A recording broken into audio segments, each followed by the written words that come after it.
Praise the lord. నజరేయుడైన యేసుక్రీస్తు నామంలో మీ అందరికీ కూడా వందనాలు తెలియపరచుకుంటూ ఉన్నాను. దేవుడిచ్చిన కృపను బట్టి, దేవుడి నడిపింపును బట్టి ఈ రోజున నేను మీ మధ్యలోకి వచ్చి ఉన్నాను. ప్రతిరోజు కూడా దేవుడు ఒక మాట తెలియపరుస్తూ మన జీవితంలో ఉన్న శ్రమలను బట్టి, బాధలను బట్టి, కష్టాలను బట్టి ఎంతగానో ధైర్యపరిచి ముందుకు నడిపిస్తూ ఉన్నాడు. అలాగే ఈ రోజున కూడా దేవుడు ఒక మాట తెలియపరచాలని ఎంతగానో ఆశిస్తూ నన్ను మీ మధ్యలోకి తీసుకొచ్చి ఉన్నాడు. ఈ రోజున దేవుడి వాక్యం ఒకసారి మనం చూసినట్లయితే యెషయా గ్రంథము 49వ అధ్యాయం 15వ వచనం.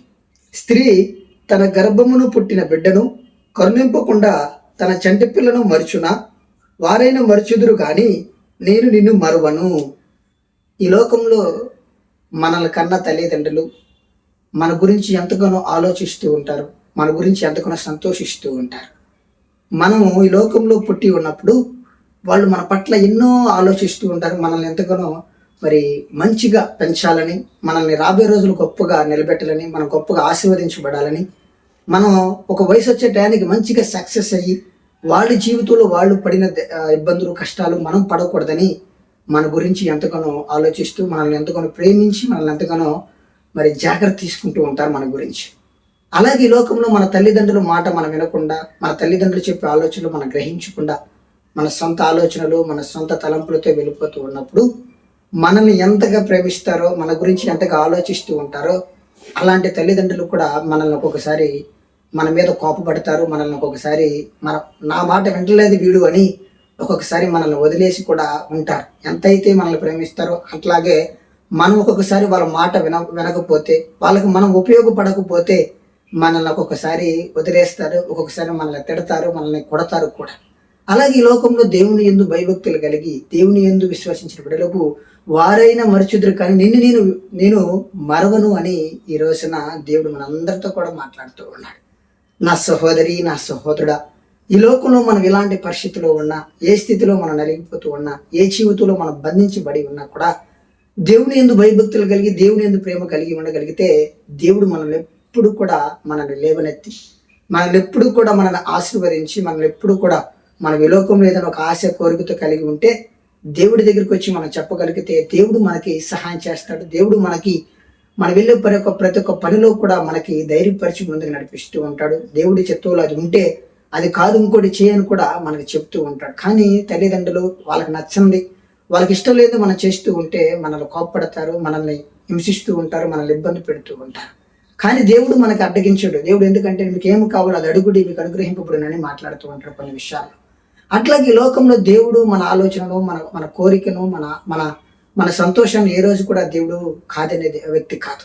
కాబట్టి ఆయన్ని మనం ఆరాధించగలిగితే, ఆయన యందు భయభక్తులు కలిగితే, ఆయన యందు విశ్వసించగలిగితే ఈ లోకంలో మనకి ఏది కూడా కొదువు ఉండదు, ఏది కూడా మనం ఏ విషయంలో కూడా మన ఫెయిల్యూర్స్ అనేది కాం. ఎందుకంటే దేవుడు ఈ రోజున ఈ భూమి ఆకాశాన్ని సృష్టించిన వాడు. ఈ భూమి నా పాదపీఠము, ఆకాశము నా సింహాసనం అంటాడు. ఆయన ఎంత శక్తి కలిగిన దేవుడు, ఆయన ఎంత గొప్ప దేవుడు, ఎంత పెద్ద మనిషి కూడా మనం గ్రహించాలి. ఎందుకంటే మన కళ్ళకి చీమలు ఎలా కనపడుతూ ఉంటాయో అలాగే దేవుడికి మనం కూడా అలాగే కనపడుతూ ఉంటాం. ఎందుకంటే ఆకాశం చూడండి ఎంత పెద్దగా ఉంటుందో, ఆకాశం చూడండి ఎంత ఎత్తులో ఉంటుందో, ఆయన సింహాసనం ఆకాశంలో ఉండదని దేవుడు ఎంతగానో మాట్లాడుతూ ఉంటాడు. కాబట్టి ఆయనకి మనం చాలా నలకలుగా చేవల లాంటిగా మనం కనపడుతూ ఉంటాం. కాబట్టి ఆయన యందు భయభక్తులు కలిగి, ఆయన యందు విశ్వసించిన బిడ్డలకు ఈ లోకంలో ఏది కూడా కొదువు ఉండదు. ఈ లోకంలో మన స్నేహితులు కావచ్చు, మన బంధువులు కావచ్చు, మన తల్లిదండ్రులు కావచ్చు, ఇంకెవరైనా మనల్ని అంతగా ప్రేమించకపోవచ్చు, కానీ మనల్ని అంతగా గౌరవించలేకపోవచ్చు, కానీ దేవుని యందు భయభక్తులు కలిగిన బిడ్డలకి, దేవుని యందు విశ్వసించిన బిడ్డలకి ఏది కూడా దేవుడు తక్కువ చేయడు. కాబట్టి అందుకే వారైనా మర్చుదురు కానీ నేను మర్చను. ఈ లోకంలో మనుషుల ప్రభావం, మనుషుల ఆలోచనలు ఎలా ఉంటాయి అంటే, మన వల్ల ఏదైనా ఉపయోగం ఉన్నది అంటేనే మనల్ని ప్రేమిస్తారు, మనల్ని గౌరవిస్తారు, మనల్ని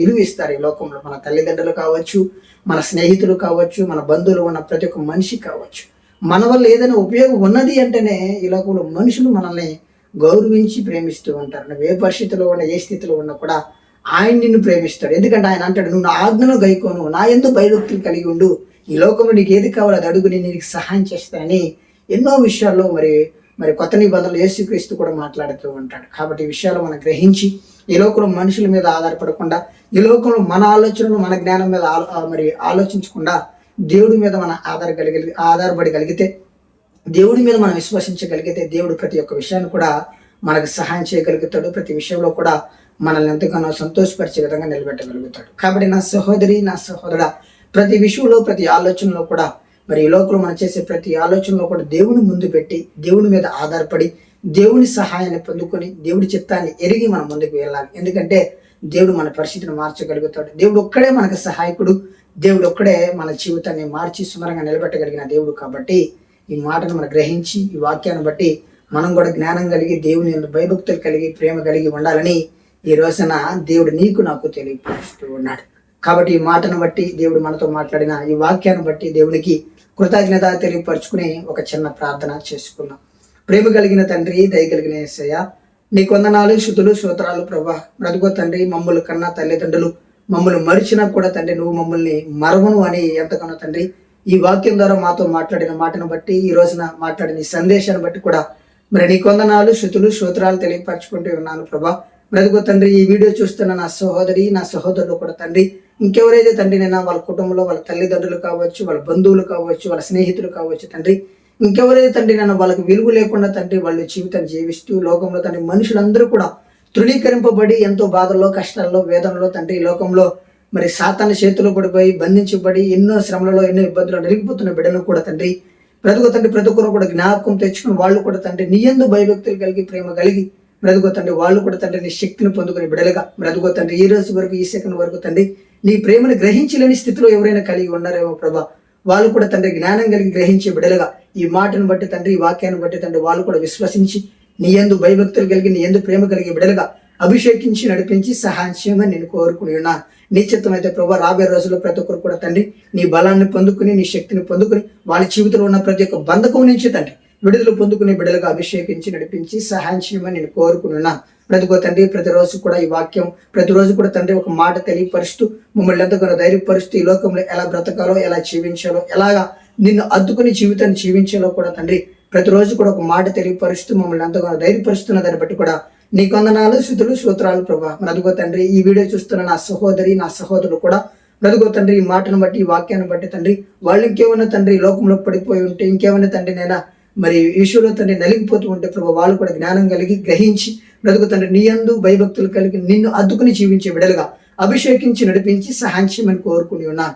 నీ చిత్తం అయితే ప్రభు మళ్ళీ రేపు అదే కాలం వచ్చినంత వరకు తండ్రి ఈ వాక్యాన్ని బట్టి తండ్రి మేము అనుసరించి భయభక్తులు కలిగి, ప్రేమ కలిగి నిన్ను అద్దుకుని జీవించే బిడలుగా అభిషేకించి నడిపించి సహాయం చేయమని కోరుకుంటూ నజరుడైన యేసుక్రీస్తు నామములో వేడుకున్నాను తండ్రి, ఆమేన్.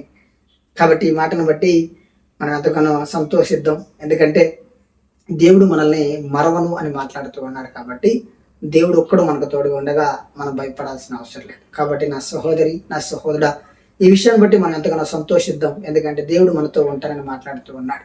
కాబట్టి ఈ మాటని మనం మన ఫ్రెండ్స్కి, మన ఫ్యామిలీ మెంబర్స్లో ఉన్న ప్రతి ఒక్కరికి కూడా ఈ వాక్యాన్ని షేర్ చేద్దాం. ఎందుకంటే ఎవరు ఏ బాధలో ఉన్నారో, ఎవరు ఏ స్థితిలో నలిగిపోతూ ఉన్నారో, ఎవరు మరి ఈ లోకంలో ఆదరణ లేక, సహనం లేక ఆందోళన పడుతూ మరి మనుషుల మీద ఆధారపడి నశించిపోతూ ఉన్నారో మనకు తెలియదు. కానీ కాబట్టి ప్రతి ఒక్కరికి కూడా దేవుని మాట, దేవుని వాక్యం కావాలి ఈ లోకంలో. కాబట్టి ప్రతి ఒక్కరు కూడా ఈ మాటని నీ స్నేహితులకు, నీ బంధువులు ఉన్న ప్రతి ఒక్కరు కూడా షేర్ చేయండి. ఎందుకంటే దేవుని మాటని వాళ్ళకి తెలియపరిచిన వాళ్ళం అవుతాం. దేవుడి మాటని వాళ్ళకి ధైర్యంగా ఉంటుంది. కాబట్టి విషయాన్ని గ్రహించి మనందరం కూడా ఈ వాక్యాన్ని షేర్ చేద్దామని మీ అందరితో కూడా ఒకసారి తెలియపరుస్తూ ఉన్నాను. ఆమేన్.